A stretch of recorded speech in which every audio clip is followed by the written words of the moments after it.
Sony FX3 footage, S-Log3 Cinema Gamut. Let's learn how to color grade it. File, project settings, and let's change the color management functions.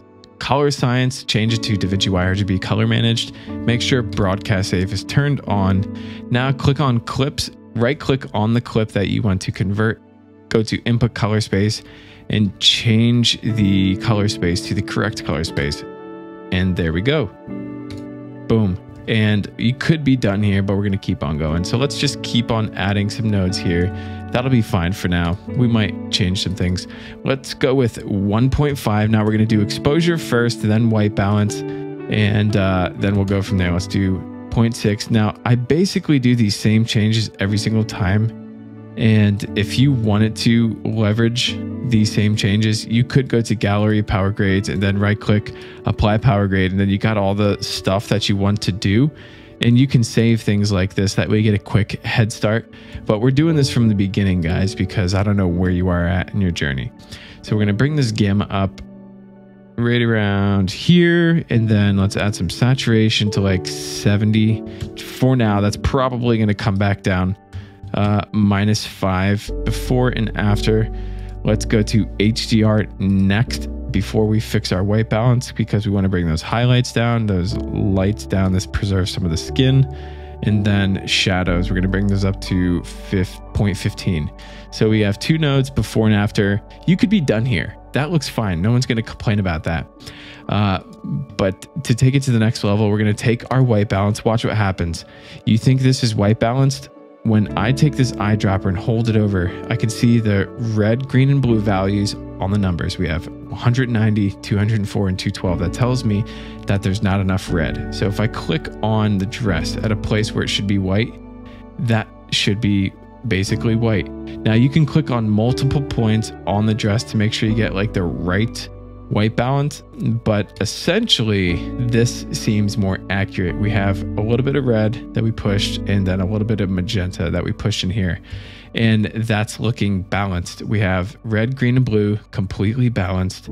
Our luma values are looking nice. The contrast, I think I do want to just like add a little bit more contrast and bring those shadows down just a bit. Before and after, looking good, but let's keep on going. So let's click on glow. You basically type in glow and add it. Take down the shine threshold. Composite type, we're going to change to soft light.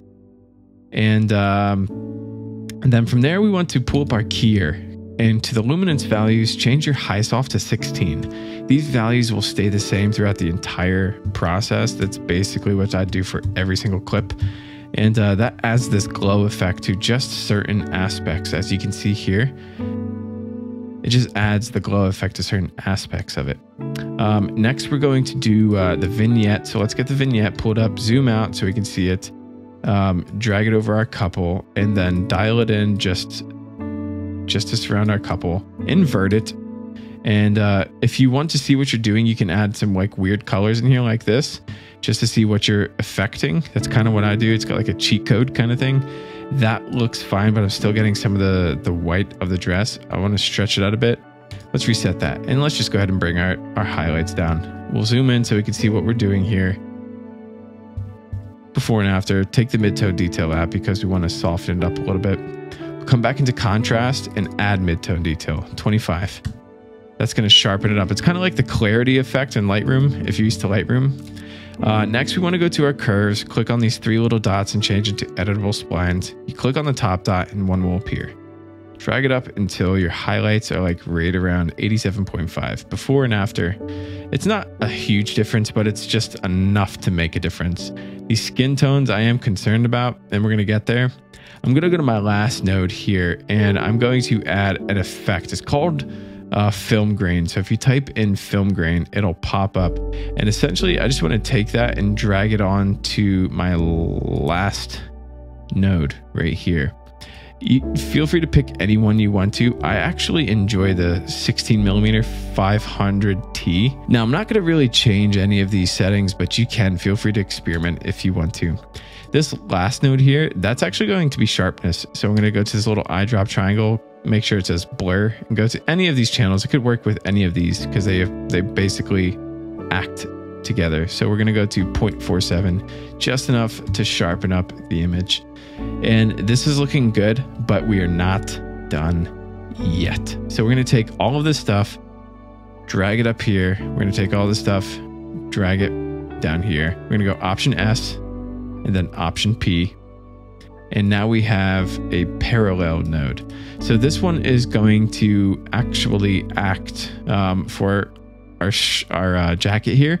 And then this one will be our skin tones to clean up the skin tones a bit. But before we do that, you got to make sure that you have your contrast set. And I think it's a little too hot on the highlights. So I'm going to bring those highlights down just a bit. You know, they should sit right around here. I'm going to bring the gamma up.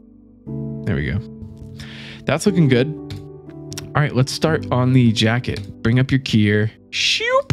Just cover that jacket all up in that blue, just like this. Clean black, bring it up. Black clip, bring it up. Blur radius, bring it up. I brought that up too much. Let's go to denoise. Where you at? Here we go. Bring that up. That's looking good.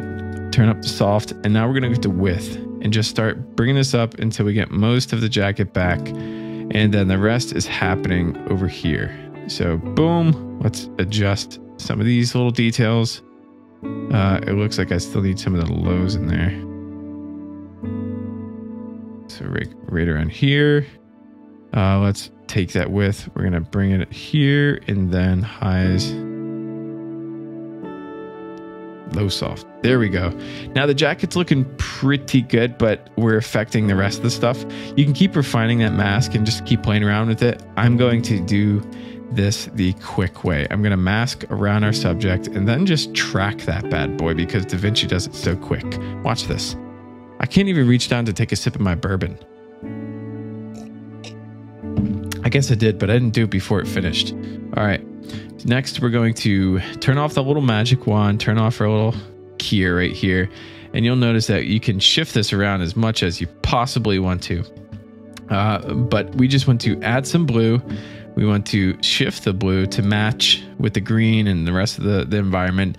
I'm going to turn up the clarity, which is basically midtone detail, and then the gamma here. Before and after, the suit is popping. Let's fix that skin, although there's not too much to fix.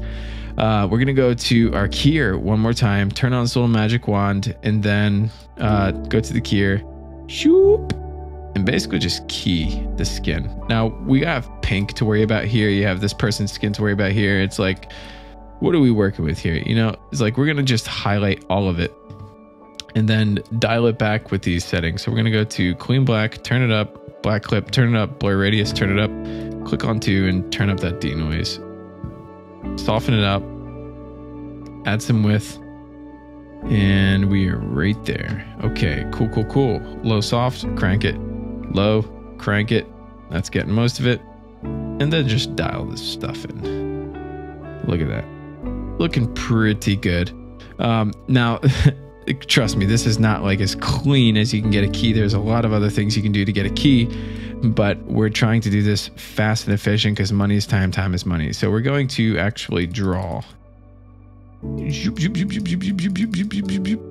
around our subject. We're going to soften it out and then we're going to track that mask forward. Look at that.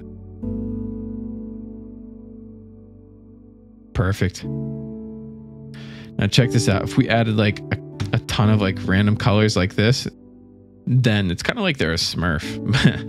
But that's not what you want to do.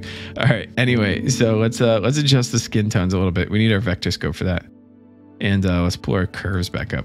Okay, so boom, click on it. Okay, so I can see primarily that we need to shift this just a tiny bit, not too much. There we go. Like it wasn't much. Then bring the midtone detail down. It softens out the skin a little bit. Before, after, before, and after. It's such a small change, but it's necessary. Now, something I want to do is after this parallel node, press Option S and then come into our effects and type in beauty. You're going to see beauty pop up. Now just drag that onto your clip and drop it on there. Before and after, it's like, it's clarity here. So we're softening this out essentially. 0.2 is kind of what I always set it at. And you can see it in the waveforms. barely, but it's there. Let's go to 0.4 so you can actually see it before and after in the waveforms. Watch the white. There you go.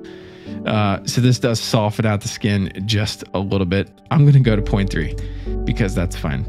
Now, if we just highlight everything before and after, it's looking good though. Like this I could be happy with. It might be like a little too toasty on the highlights. So I think I would bring those highlights down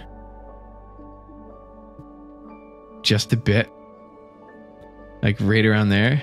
Yeah, that takes this thing off. Okay, cool. Let's export this.